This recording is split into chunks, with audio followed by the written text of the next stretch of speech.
Okay, so just in case you're a formula person, this is what I just did on the spreadsheet.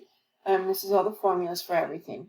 Just please pay attention. When you're doing the sample mean, you still use the 5 to divide by it, but when you're using a variation, you need to use 4 because we're only using a sample and we want to make it as accurate as possible. Okay, now let's talk about the empirical rule. The empirical rule is super great. I love the empirical rule. It gives us a lot of information so that we can accurately look at our data. Most data is normally distributed. You'll see in this that we're doing some that are skewed left and skewed right, but for the most part, data is normally distributed. And we'll get really into that later. But what's important is that you know how it's distributed across an x-axis here. So we have the mean right in the middle, and this is a beautiful histogram. And then if you look, it says x bar plus 1s. That means the mean plus 1 standard deviation. This is 2 standard deviations away, and this is 3 standard deviations away. And then it's symmetric on the other side. That's why it's called a symmetrical distribution. We have a minus 1 standard deviation, minus 2, and minus 3. Anything outside of that minus and plus 3 is going to be an outlier. What's really cool about this is because most things are normally distributed, we can say that we can figure out how much data is in between 1 standard deviation from the mean and how much data is in between 2 standard deviations of the mean. So approximately 68% of your data points for this distribution will lie within these 3 bars on our bell curve, our histogram here. And then we have 95% that will go from second standard deviation on both sides of the mean, and then 99.7 within 3 standard deviations of the mean. So if we go back and we look at our example here, if I can get there, sorry, it was far. Oops. The sample of our paint, right? We were talking about how their deviations differ greatly from one sample to the other sample. And you can see that this one is not normally distributed. This one is uniformly distributed. But this one, paint can B, is normally distributed. And that's why they're all huddled around the mean, because they have the same distance from the mean, from 40 to 35, and then from 45 to 25. That's 1 standard deviation and 2 standard deviations away. And most data is within those data points. That's why we found all the paint cans there,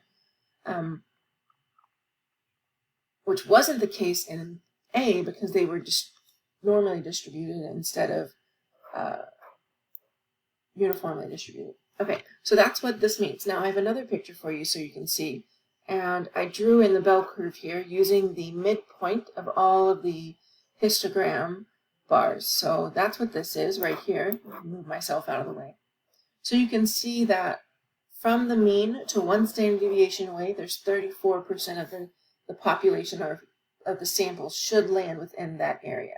So this is going to be very helpful when we're talking about probability. So you can say how many paint cans in the total of paint cans that my company created are going to be below the average of that I'm selling out there to the world, right?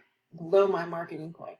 So we would count up all the information in here and we can figure that out. I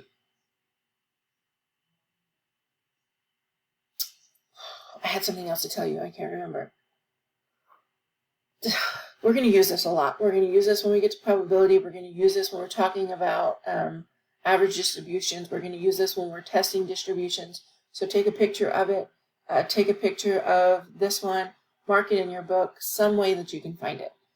Now, because we can say most things are normally distributed, we can standardize all of our distributions. So instead of having, on our paint example, instead of having the mean of 35 in the middle and then all the other numbers below it, we could have changed the mean out for 0 and then put 1, 2, 3, negative 1, negative 2, negative 3, and standardize that curve so that we can compare it to other either samples of paint or other data in general. Now, because we do that, we use something called the standard score to identify where a data point might fall. So a standard score, let's say we have a standard score of 1.25, that's going to fall right here, right above one standard deviation. But a standard score of negative 2.25, that's going to be down here on our axes below 2 standard deviations. So a z-score, or a standard score, is the location of our data point compared to the mean on the distribution graph. Okay, a lot of words, sorry. But let me show you these, and I'll show you how easy it is to calculate it. I just wanted you to understand what a z-score was. So the only difference, again, in the sample and the population formulas are the letters that we use. In a sample, we use X bar and S, the sample mean and the sample standard deviation. And we're going to subtract that mean from our value point, so we can figure out how far away it is from the mean, whether it's above or below the mean, and then divide it by the deviation so we can get an accurate reading on where it's going to be. For the population, we use mu and sigma to represent mean and standard deviation. Well, you always use Greek letters for population and regular letters, regular alphabet, American alphabet, I don't know, for the sample. Okay, so let's just try one of these. The mean height of an adult man is 70 inches with a standard deviation of 4. Meanwhile, the average height of a woman is 65 inches with a standard deviation of 35 inches. We're going to do, suppose that a man is 66 inches tall and his wife is 63 inches tall. And then this next sentence doesn't make any sense, but it's just asking us to find the relative position relative to the mean. So how far is their height from the average? So how do they compare here? So we have, for the guy, we're going to take his 66 inches, and we're subtracted from the average and divided by 4.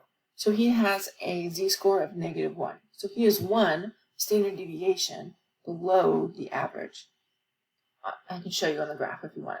So he would be right here on the graph.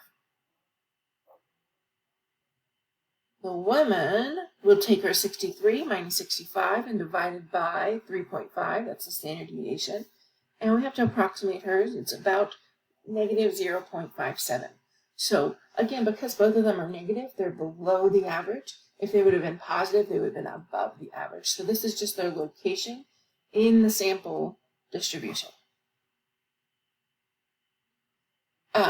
You can also talk about this as a percentile.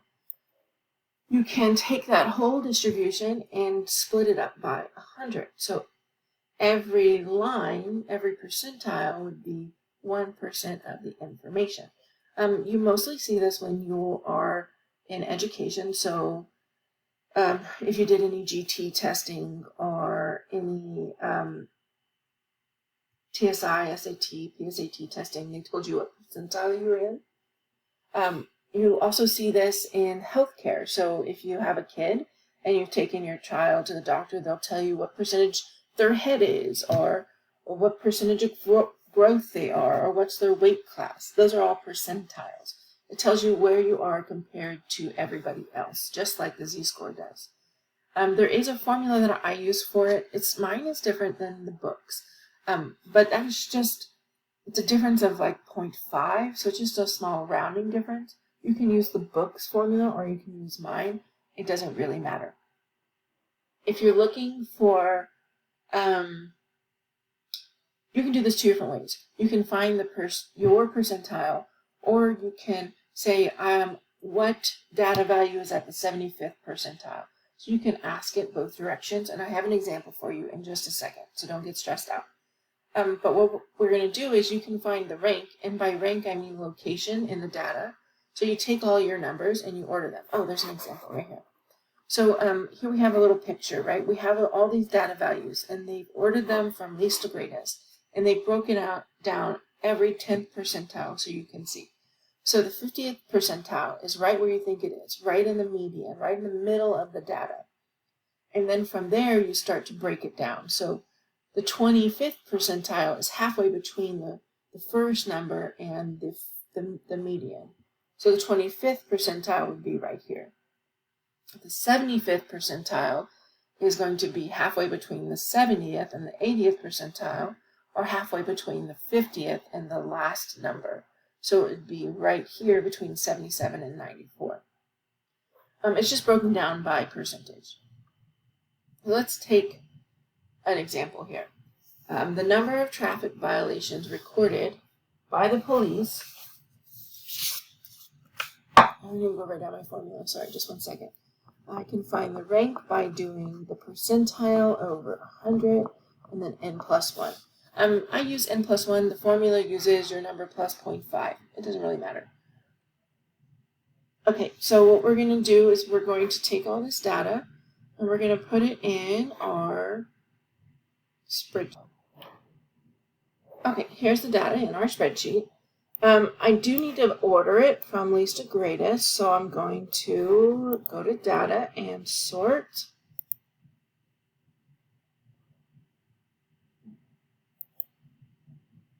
Okay, now if I want to know the percentile of the rank of 16, 16 is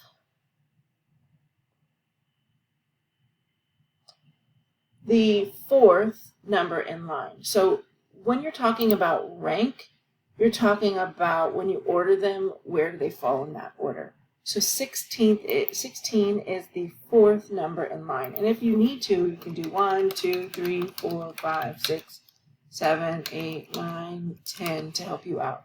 So this is the fourth number in the row. So when we're doing our formula, that is the I in our formula. So I can take my formula or the one from the book. The one from the book says to find your percentile, you take the number of values below, add 0.5, divided by the total number of values times 100. So the number of values below would be 3 plus 0.5 is 3.5.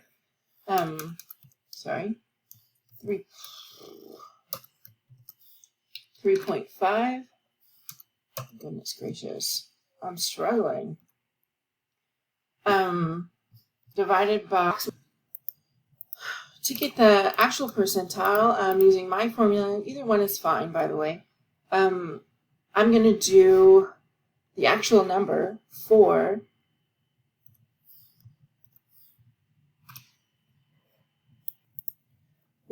times 100. Why aren't you working? Divided by 11. Oh.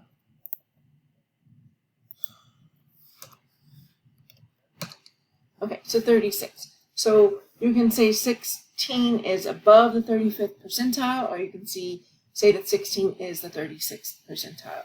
To go the other way, to answer the other question about finding the 65th percentile, what you're going to do is take that 65 divided by 100 and multiply it times the number of items plus 1 that you have, and you get that the 7th location, or the thing in the 7th rank, the data number in rank 7 is our percentile. So that would be 19, sorry.